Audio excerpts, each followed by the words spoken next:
Hello student, आपका स्वागत है स्प्लिट स्टडी चैनल पे। तो चलिए एक क्वेश्चन दिया गया है जिसको हम लोग सॉल्व करेंगे, वो भी प्रतिस्थापन विधि से।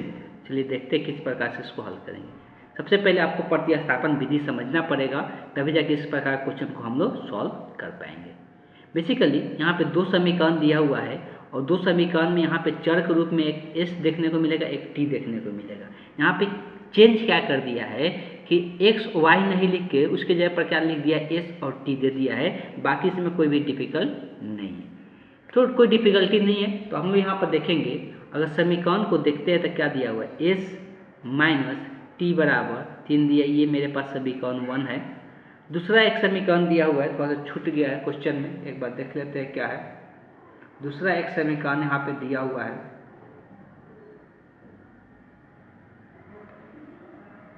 थोड़ा सा वेट कर ले। दूसरा जो समीकरण दिया हुआ है बराबर में यहाँ पर 6 है, जो कि छूटा हुआ है, ठीक, बराबर 6 है।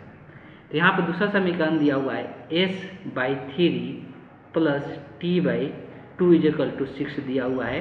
ये मेरे पास समीकरण 2 है। क्लियर है? तो ये दो समीकरण मेरे पास दिया हुआ है। बोला जा रहा है कि प्रतिस्थापन विधि से हल करें।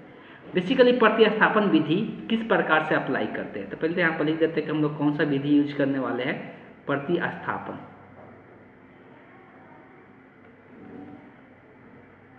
तो बेसिकली प्रतिस्थापन विधि में करते क्या, किसी भी एक समीकरण से, हम बोल रहे हैं किसी भी समीकरण से, या तो एक से या दो से, किसी भी समीकरण से कोई एक चर का मान दूसरे चर के रूप में क्या करते हैं, निकाल लेते हैं। किसी भी एक समीकरण से किसी एक चर का मान दूसरे के रूप में निकाल लेते हैं, जो समीकरण आपको आसान लगे, जो समीकरण आपको आसान लगे। तो हमको समीकरण देखने में आसान एक ही लग रहा है, तो हम क्या करेंगे, समीकरण एक से ही किसी एक चर का मान दूसरे के रूप में निकाल लेंगे। तो लिखते हैं समीकरण एक से। तो समीकरण एक का अगर हम लोग बात करते हैं तो समीकरण एक में क्या दिया हुआ है, तो समीकरण एक में s minus T equal to 3 दिया हुआ है। क्लियर है? s minus T equal to 3 है। तो अगर यहाँ पे हम बात करते हैं तो हम क्या करते हैं, इसमें से किसी भी एक चर का मान निकाल सकते हैं दूसरे चर के रूप में, या तो s का मान निकाल ले या t का मान निकाल ले, लेकिन जो आपको आसान लगे। हम नहीं बोल रहे कि किसी का आंसर हमेशा सेम ही आएगा, उससे कोई दिक्कत नहीं है। तो किसी भी एक का हम s का ही मान निकाल लेते हैं t के रूप में। तो s बराबर क्या लिख सकते हैं, ऑब्वियस है कि t इधर माइनस में है, इधर जाएगा तो प्लस में हो जाएगा, t प्लस कितना हो जाएगा, 3 हो जाएगा। मतलब s का मान निकल गया t के रूप में, कितना आ गया, t प्लस 3। इसको क्या करेंगे, समीकरण 3 मान लेंगे। ठीक है? अब इस s का मान, ये समीकरण किससे निकाले, एक से निकाले, तो इसको एक में नहीं रखना है। अब इस s का मान समीकरण 2 में क्या करना है, प्रतिस्थापित कर देना है। तो इसीलिए बोलते हैं इसको प्रतिस्थापन विधि। तो लिखेंगे s का मान समीकरण 2 में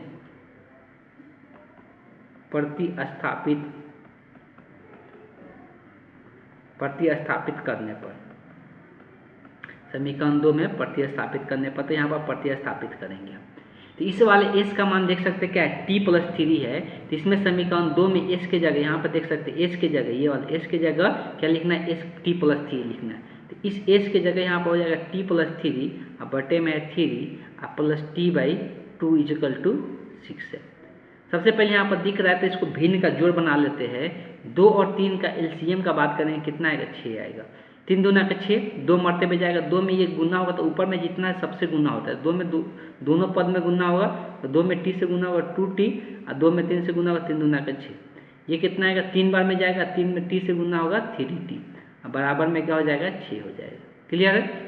2t प्लस 3t मिलकर कितना हो जाएगा, 5t हो जाएगा। तो 5t प्लस 6 हो जाएगा, अब बटे में क्या है, 6 इक्वल टू में क्या है, 6 है। अब ये 6 इधर क्या है, भाग में इधर जाएगा तो गुना में चला जाएगा, नियम आप जरूर जानते होंगे। तो अगर ये इधर भाग में है तो गुना में जाएगा, तो 6 के साथ 6 का गुना होगा, कितना हो जाएगा, 6 के 36 हो जाएगा। अब देखिए हमको t का मान निकालना है, तो t वाला पद को इधर रखते हैं, बाकी पद को उधर लेके जाना पड़ेगा। तो ये इधर प्लस में है, उधर जाएगा तो माइनस में। 36 में 6 घटेगा, कितना बचेगा, 36 में 6 जाएगा तो 30 बचेगा। हमको t का मान निकालना है, तो 5 इधर क्या है, 5 इधर गुना में 2 हो जाएगा, तो भाग में ये 30 बटे कितना हो जाएगा, 5, 5 से 30 कटेगा 6 मरतबे। तो आपको यहाँ से पता चल गया होगा कि जो t का मान निकल के आ गया, कितना आ गया, 6 आ गया। यहाँ से जो टी का मान निकल के आया वो हो गया 6।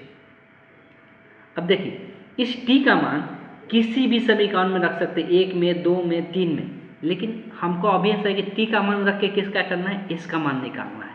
और जब टी का मान रख के एस का मान निकालना है तो आप खुद सोचिए हमको किस में रखना आसान होगा, तो समीकरण 3 में रखना आसान होगा।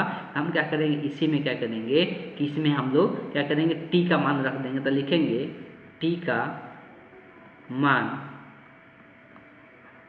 समीकरण 3 में, इसलिए इसको समीकरण 3 बनाए थे, समीकरण 3 में रखने पर, इसलिए कि ये क्या होगा, इससे आसानी से अब निकल जाएगा रखने पर। इसलिए कि इसमें एस एक तरफ है और डायरेक्ट यहाँ पर टी का मान रखेंगे, टी का मान यहाँ पर कितना, टी का मान रखना है 6, इसके जगह पर 6 रख देंगे, फिर क्या है प्लस में 3 है, यहाँ से एस का मान कितना निकल जाएगा 9। तो यहाँ से एस और टी का जो मान निकल के आ गया, यही क्वेश्चन पूछा था कि एस और टी का मान क्या होगा।